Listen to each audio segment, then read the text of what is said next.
اعوذ باللہ من الشیطان الرجیم بسم اللہ الرحمن الرحیم فحملته فانتبذت به مکانا قصیا فأجاءها المخاض إلى جذع النخلة قال يا ليتني مت قبل هذا وكنت نسيا منسيا فناداها من تحتها ألا تحزني قد جعل ربك تحتك سريا۔ حضرت سیدہ مریم صدیقہ سلام اللہ تعالی علیہا، آپ کی شان اور آپ کی عظمت کو بیان کیا جا رہا ہے، اور آپ نے حضرت عیسیٰ علیہ السلام کو کیسے پیدا کیا، وہ ساری بات یہاں پہ بیان کی جا رہی ہے۔ کہ پچھلے درس کے اندر ہم نے پڑھا تھا کل کہ حضرت سیدہ جبریل علیہ السلام آئے اور انہوں نے آپ پر ایک دمی کیا، پھونکی ماری، تو اللہ تبارک و تعالیٰ نے آپ کو اسے حمل قرار دے دیا۔ تو اللہ تعالیٰ ارشاد فرماتا ہے فحملته فانتبذت به مکانا قصیا۔ جب حضرت سیدہ مریم سلام اللہ علیہا آپ حاملہ ہو گئیں تو فانتبذت به مکانا قصیا، تو وہ اسے لے کر ایک دور ایک جگہ تھی وہاں پہ چلی گئی۔ روایت کے اندر آتا ہے کہ بیت المقدس سے 8 میل دور ایک گھر تھا، جگہ تھی جس کو بیت اللحم کہا جاتا تھا، وہاں پہ آپ چلی گئیں اور وہاں پر آپ رہنے لگ گئیں۔ آپ کا ایک چچا کا بیٹا تھا، یوسف نجار اس کا نام تھا، وہ آپ کی جگہ پر جو ہے وہ اپنا مسجد اقصیٰ کی خدمت کرنے لگ گیا۔ لیکن اس کا ایک مسئلہ یہ تھا کہ جب حضرت سیدہ مریم سلام اللہ علیہ حاملہ ہوئی نا، تو سب سے پہلے اسے شک پڑا، لیکن وہ بات نہیں کر سکتا تھا، کیونکہ اسے ایک تو حضرت سیدہ مریم کی ساری زندگی اس کے سامنے تھی کہ انہوں نے ساری زندگی ہمارے سامنے گزاری ہے، تقویٰ، پرہیزگاری، ہر لحاظ سے پاک دامن عورت ہے۔ لیکن یہ بات بھی سامنے تھی اور دوسرا یہ مسئلہ بھی سامنے تھا، اسے محسوس ہوتا تھا کہ یہ حاملہ بھی ہیں۔ تو ایک دن مجبور ہو کے نا، وہ بالکل ہی دل کے ہاتھوں مجبور ہو کے ان کے پاس چلے گئے۔ کہنے لگے حضرت مریم کو، کہنے لگے کہ مریم، تمہاری پارسائی، تمہاری نیکی، تمہاری شرافت، تمہاری بزرگی میرے سامنے ہے، میرے دل کے اندر ایک بات ہے، مجھے سمجھ نہیں آتی وہ تم سے کروں کہ نہ کروں۔ تو آپ نے فرمایا تو کر۔ اس نے کہا مجھے ذرا یہ بتاؤ، بغیر بیج کے کھیتی ہو سکتی ہے؟ بغیر بیج کے درخت اگ سکتا ہے بارش کے؟ اگر بارش نہ آئے تو درخت کیسے اگیں گے؟ بیج نہ ہو تو کھیتی کیسی لگے گی؟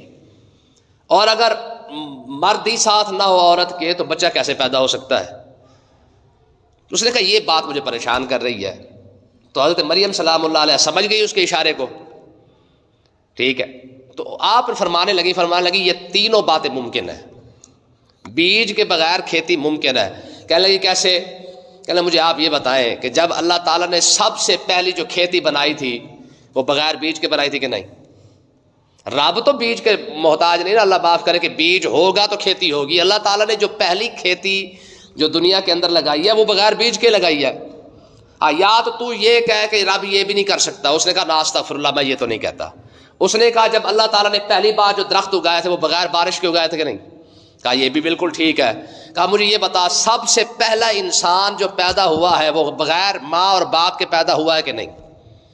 جب یہ تینوں جواب اسے ملے نا، تو حضرت مریم سلام اللہ علیہ فرمانے لگے یوسف، یا تو یہ کہے کہ اللہ تعالیٰ یہ بھی نہیں کر سکتا، اس پر قادر نہیں ہے۔ اس نے کہا نا استغفر اللہ، میں یہ بالکل نہیں کہتا۔ اللہ تعالیٰ جس طرح چاہے وہ ہر کام کر سکتا ہے، اس کے لیے تو لفظ کن نہیں ہے نا، جس نے جو کچھ اس نے فرمانا ہے ویسے ہو جانا ہے، ٹھیک ہے۔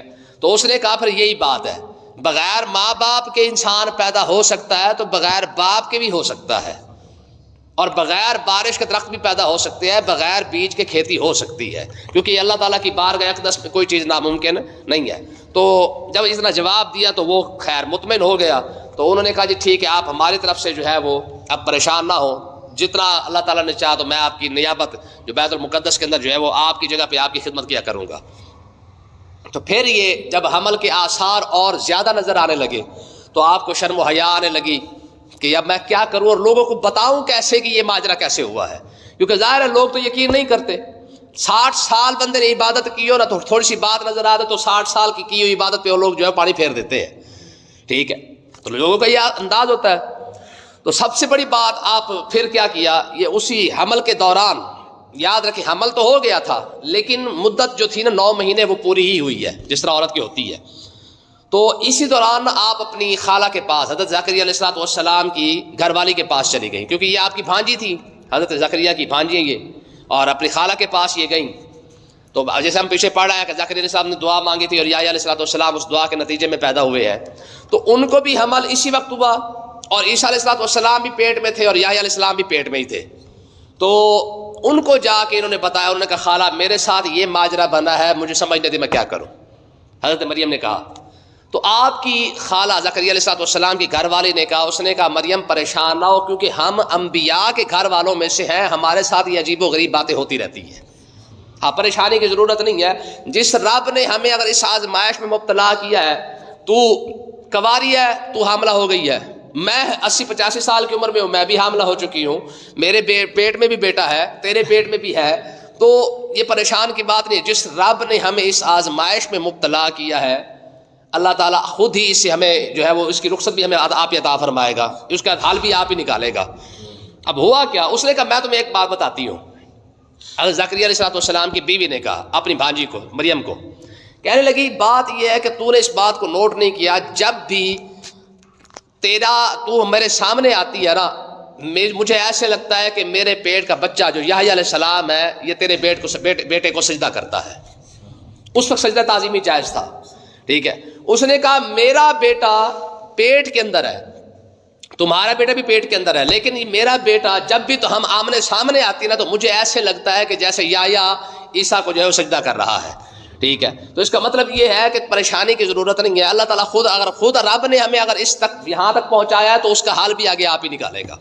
چلو بھائی اتنی بات ہو گئی, وقت گزرتا گیا, تو آپ کیونکہ بیت المقدس سے دور شفٹ ہو چکی تھی, بیت المقدس کی خدمت اب یوسف نجار دینے لگ گئے.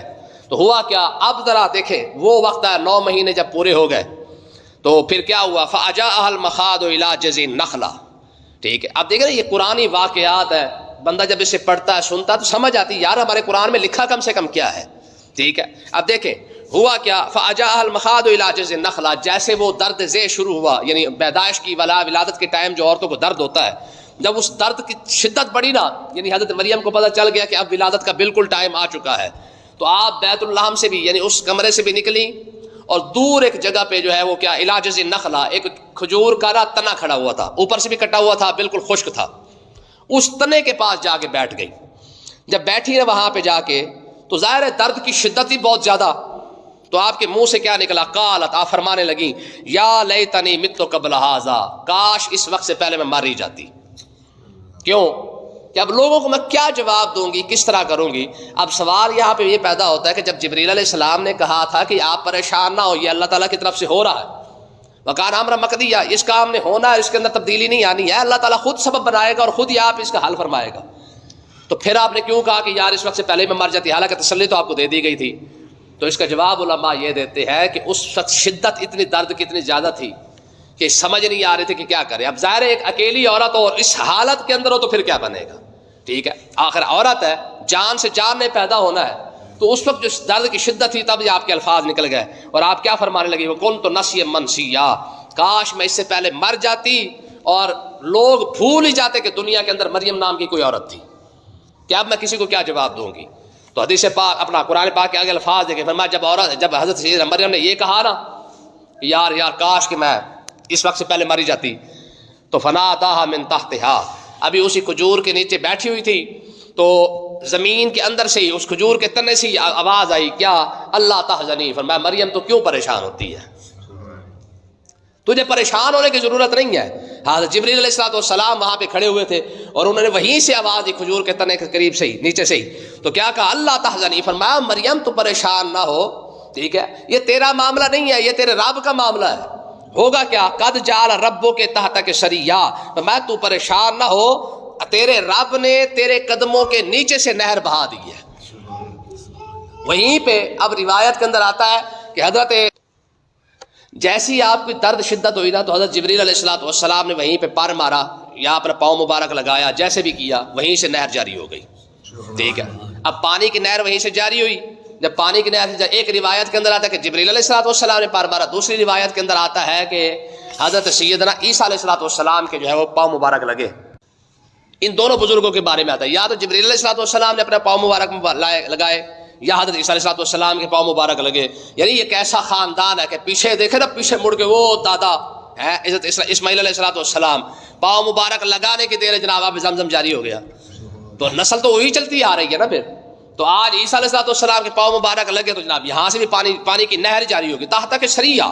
تو میں ذرا تھوڑا سا نیچے تو دیکھ, تو کہتی ہے کہ میں مر جاؤں, رب کی عنایات چیک کر کے اللہ تعالیٰ تجھ پر رحمتیں کتنی نازل کر رہا ہے کہ تیرے بیٹے کا پاؤں مبارک لگا ہی ہے, رب نے نہر جاری کر دی ہے. اور اگلی بات, میں صرف اتنی بات نہیں ہے, وہ حزی الیک بجذع النخلہ, میں جس کھجور کے تنے کے اندر تو بیٹھے نا خشک کے اوپر, میں وہ حزی الیک, ذرا اسے اپنی طرف کھینچ تو صحیح تھوڑا سا, بجذع النخلہ تھے, اس کھجور کے جڑ کو پکڑ کے تھوڑا سا اپنی طرف ہلا.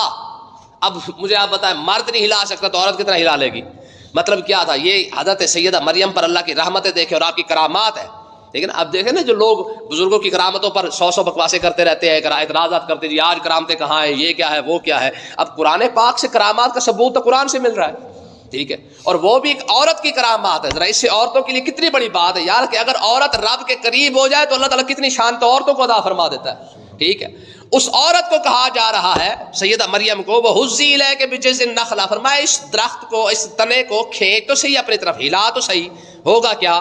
تو ساکت علیک رطبا جنیا, اللہ تعالیٰ جو ہے وہ تیرے ہاتھ لگا کر تھوڑا سا کھینچنے سے تازہ اور خوبصورت کھجوریں جو ہے وہ تجھ پر نازل فرما دے گا, اسے گرا دے گا, ٹھیک ہے. اب ہوا بھی ایسے, حضرت مریم نے صرف اس کو ہاتھ لگا کے کھینچا, اور کتنا کھینچ لیا ہوگا, ٹھیک ہے, ہاتھ لگانے کی دیر تھی, ٹھیک ہے. وہ جناب اسی وقت وہ جو خشک تنا تھا وہ بڑا ہوا, کھجور بنی, اور کھجور بن کے جناب وہ سر سبز ہوئی, اور اس کے بعد جناب وہیں سے اسی وقت تازہ کھجوریں جو ہے وہ گرنا شروع ہو گئی, ٹھیک ہے. حضرت جبرائیل علیہ السلام نے کہا اللہ کی بندی, تو کہہ رہی میں مر جاؤں, لوگ مجھے یاد ہی نہ کریں کہ میں کوئی دنیا کے اندر کوئی مریم نام کی تھی. اللہ تعالیٰ تجھے شان اتنی بڑی عطا فرما رہا ہے کہ قیامت تک کے لیے لوگ یاد رکھیں گے کہ ایک ہی تو مریم آئی تھی, ٹھیک ہے, جس نے جناب بغیر باپ کے اللہ کا نبی پیدا فرمایا تھا. اور ظاہر ہے دیکھیں نا, پورے قرآن کے اندر واحد یہی عورت ہے جس کا نام اللہ تعالیٰ نے بیان فرمایا ہے, اور کسی عورت کا نام تو نہیں آیا پورے قرآن کے اندر. لوگ تیری شانیں پڑھیں گے, لوگ تیرے قصے بیان کریں گے, ٹھیک ہے, لوگ کہیں گے کہ دنیا کے اندر ایسی عورت بھی آئی تھی جس نے جناب کھجور کو ہاتھ لگایا اور او جناب پورا درخت کھڑا ہو گیا, اور اسی وقت کھجوریں گرنی شروع ہو گئی. حضرت جبرائیل علیہ السلام نے کہا فَكُلِي وَاشْرَبِي, فرمایا تو کھا اور پی, وَقَرِّ عَيْنَا, اپنے بیٹے کو دے کے اپنی آنکھیں ٹھنڈی کر, تجھے رب نے اتنا خوبصورت بیٹا عطا فرمایا ہے, ٹھیک ہے. ہم پڑھتے نا یوسف علیہ السلام بڑے خوبصورت تھے, آقا علیہ السلام بڑے خوبصورت ہے. عیسیٰ علیہ السلام کی خوبصورتی اتنی زیادہ ہے کہ روایت کے اندر آتا ہے کہ عیسیٰ علیہ السلام کے سامنے جو بندہ گزرتا نا, وہ آپ کے چہرے مبارک کے اندر اپنی تصویر دیکھ لیا کرتا تھا. کتنے خوبصورت ہوں گے, گھنگریالے بال, اور پورے جسم مبارک پر کوئی بال نہیں سوائے سر کے اور داڑھی مبارک کے, یا جو ابرو مبارک ہے, باقی گردن کے نیچے آپ کے پورے جسم پر ایک بال بھی نہیں تھا, صرف ایک لائن تھی سینے کے اوپر, وہ ناف تک, بس بالکل برابر سیدھی لائن. اس کے علاوہ پورا کا پورا جسم صاف شفاف. یہ عیسیٰ علیہ السلام کی خوبصورتی ہے, ٹھیک ہے, جو آپ کو دیکھ رہا تھا پھر دیکھتا ہی رہ جاتا تھا کہ اتنے خوبصورت ہے عیسیٰ علیہ السلام. تو اللہ تعالیٰ نے کیا فرمایا, جبریل علیہ السلام کہنے لگے کہ بابا تو پریشان نہ ہو, فَكُلِي وَاشْرَبِي, کھا اور پی, مزے کر. پانی اللہ تعالیٰ نے تیرے سامنے جاری کر دیا ہے, کھجوریں تیرے سامنے لگ چکی ہیں, تیرا تو کام یہی ہے, وَقَرِّ عَيْنَا, اپنی آنکھیں ٹھنڈی کر. تجھے رب نے اولاد دے دی, تجھے اور کیا چاہیے؟ وہ بھی اولاد بھی کوئی ہے چھوٹی موٹی ہے جی. دیکھیں نا داتا صاحب ہے نا, داتا صاحب کی تو ماں ہوگی نا. آج داتا صاحب کی ماں اٹھ کے آ کے دیکھے تو صحیح کہ میرے پتر کو جناب لایا, دن رات لوگ لائن لگی ہوئی ہے قرآن پڑھنے والوں کی, کتنا ایس سینہ چوڑا ہو جائے گا. بابا فرید کی ماں آج قبر سے اٹھ کے دیکھے یار اس کے بیٹے کو لوگ کتنا چاہتے ہیں, بات دیکھ کے نا مر جائے گی کہ یار میرے بیٹے کو رب نے اتنی عزت عطا فرمائی ہے. تو یہ تو ہمارے بزرگ ہے نا, تو پھر جو ظاہر نبی کی ماں ہے یار, ٹھیک ہے, کتنا خوبصورتی ہے اور کتنی عظمت ہے کہ آج اللہ تعالیٰ نے اسے, اس کنواری عورت کو جناب مسجد کی خدمت کرنے کی وجہ سے رب نے یہ صلہ دیا کہ رب اسے نبی عطا فرما رہا ہے. ہماری جو پرانی نسل تھی نا اماں اور یہ پچھلا ہے, آپ دیکھیں وہ کبھی کبھار آیا کرتے تھے, مسجدوں کی صفائی کر جایا کرتے تھی. اب تو یہ رواج ختم ہو چکا ہے نا کہ مسجد کے اندر صفائی کرنے والا. تو مسجدوں کی خدمتیں ہماری عورتیں شروع سے کرتی آ رہی تھی, صفائیاں کر جاتی تھی, سارا کچھ آگے کر جاتی تھی, دیدی جلا جایا کرتی تھی. آج تو یہ چیزیں ختم ہو گئی ہیں. ہاں بازار بھرے ہوئے ہیں عورتوں سے اور مسجدیں, تو دیکھیں مسجد کی خدمت کا ایک عورت کو صلہ کتنا بڑا مل رہا ہے, ٹھیک ہے نا. آج بھی اگر ہماری عورتوں کو یہ سمجھ آ جائے نا کہ بازاروں کا چکر لگانے سے بہتر ہے کہ ایک مسجد کے چکر بھی لگا جاؤ, آ کے صفائی کر جاؤ خالی, ٹھیک ہے نا, تو پھر بھی رب کتنی برکت عطا فرما دے. لیکن اب کیونکہ مسجدوں سے تو تعلق ہی ختم ہو گیا, جب مردوں کا تعلق ختم ہو گیا تو عورتوں کا بھی ختم ہو گیا ہے, اور نتیجہ یہ نکلا کہ ہماری اولاد مسجد آنے کے لیے تیار بھی نہیں ہے. تو مقصد کیا ہے, اللہ تعالیٰ نے ارشاد فرمایا بھائی وَقَرِّ عَيْنَا, تو اپنی آنکھیں ٹھنڈی کر, باقی معاملات ہم پر چھوڑ.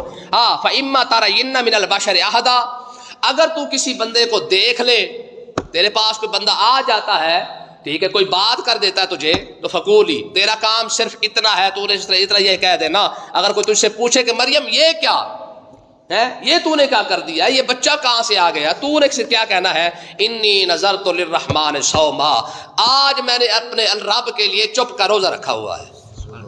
ہاں تو نے کوئی بات نہیں کرنی ہے. فلان نکلم الیوم انسیا، آج تو نے ہرگز کسی آدمی سے بات نہیں کرنی. ہاں جب بھی کوئی تجھ سے بات کرنا چاہے کہ مریم یہ کیا، تو نے صرف یہی کہنا کہ بھائی میں نے تو آج چپ کا روزہ رکھا ہوا ہے، آج میں نے کسی سے بات ہی نہیں کرنی ہے. تو اس سے مطلب یہ ہے کہ پچھلی شریعتوں کے اندر چپ کا روزہ تھا. جیسے زکریا علیہ السلام 3 دن خاموش رہے، ٹھیک ہے، اور اس لیے آج حضرت مریم کو بھی کہا جا رہا ہے کہ تو نے کوئی بات نہیں کرنی، ٹھیک ہے، تو نے خاموش رہنا ہے، اور تو نے صرف اتنا ہی کہنا کہ کیونکہ آج میں نے روزہ رکھا ہوا ہے چپ کا، ٹھیک ہے. ہاں باقی جو بات ہوگی پھر کل ہوگی، باقی ہم جانے اور ہمارا کام جانے. تو پچھلی شریعتوں کے اندر چپ کا روزہ رکھنا یہ جائز تھا. ہاں اس شریعت کے اندر یہ روزہ جائز نہیں ہے، ٹھیک ہے. ہاں اس شریعت کے اندر خاموشی کا روزہ کوئی نہیں ہے، ٹھیک ہے. تو اللہ تعالیٰ نے کیا ارشاد فرمایا فآتت بہ قومہا تحملہ، ٹھیک ہے. کل انشاءاللہ پھر اس کو آگے پڑھیں گے. اللہ پاک سمجھنے کی توفیق عطا فرمائے.